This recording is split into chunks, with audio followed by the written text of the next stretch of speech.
तो वहीं जोधपुर के भोपालगढ़ में बड़ी कार्रवाई की सूचना है। एसओजी की बड़ी कार्रवाई की सूचना है, जहां करोड़ों की ठगी वाला चढ़ा एसओजी के हत्थे। कथित रूप से हार्वेस्ट कंपनी का सीईओ प्रिंस उर्फ बंशीलाल सैनी हिरासत में लिया गया है।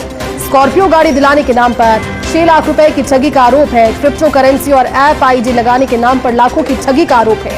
15 अक्टूबर से फर्जीवाड़े का खेल चलाने की सूचना। आईडी लगाने पर रोज होता था ड्रॉ और स्कॉर्पियो देने का दे दिया करता था लालच। धार्मिक आयोजनों, गौशालाओं और भजन संध्या में लाखों का दान करता था। भोपालगढ़ के जुड़िया नाड़ा धोरू का रहने वाला है आरोपी। भोले भाले लोगों को बनाता था अपना शिकार, लेकिन अब एसओजी की हिरासत में है। तो जोधपुर के भोपालगढ़ से बड़ी कार्रवाई की सूचना है। एसओजी की बड़ी कार्रवाई की सूचना और करोड़ों की ठगी करने वाला शातिर आखिरकार एसओजी के हत्थे चढ़ गया। कथित रूप से हार्वेस्ट कंपनी का सीईओ अपने आप को कहता है, इसका नाम है प्रिंस सैनी उर्फ बंशीलाल सैनी। एसओजी की हिरासत में अब है। लोगों को स्कॉर्पियो गाड़ी दिलाने के नाम पर 6 लाख रुपए की ठगी का आरोप। क्रिप्टो करेंसी और ऐप आईडी लगाने के नाम पर लाखों की ठगी का दूसरा आरोप। और 15 अक्टूबर से फर्जीवाड़े के खेल के चलने की सूचना मिल रही थी और ऐसे में आईडी लगाने पर रोज लकी ड्रॉ निकाला जाता था, जिसमें स्कॉर्पियो दिलाने का लालच लेता था ये व्यक्ति। धार्मिक आयोजनों में प्रतिष्ठा बनाने के लिए और अपने काले कारनामों को छिपाने के लिए धार्मिक आयोजनों में, गौशालाओं में, भजन संध्याओं में लाखों का दान करता था, जिससे जो काला कारनामा है ठगी का, उस पर पर्दा डाला जा सके। लेकिन एसओजी की टीम उस तक पहुंची और आखिरकार अब एसओजी की गिरफ्त में ये है। सहयोगी राजीव जुड़े हैं ज्यादा जानकारी के साथ। राजीव, बड़ी खबर है क्योंकि जिस तरह की घटनाक्रमों से जुड़ी हुई जानकारियां सामने आ रही थी, जिस तरह की ठगी की वारदातें थी, उनको ढकने के लिए धार्मिक कार्यक्रमों में बड़े जोरों शोरों से अपने नाम का प्रचार भी ये व्यक्ति करता था, ऐसी जानकारी। लेकिन कैसे एसओजी की टीम पहुंची इस तक, वो बताइए। और अभी क्या फिलहाल इस कार्रवाई को लेकर दूसरा स्टेटस, वो भी समझाइएगा राजीव।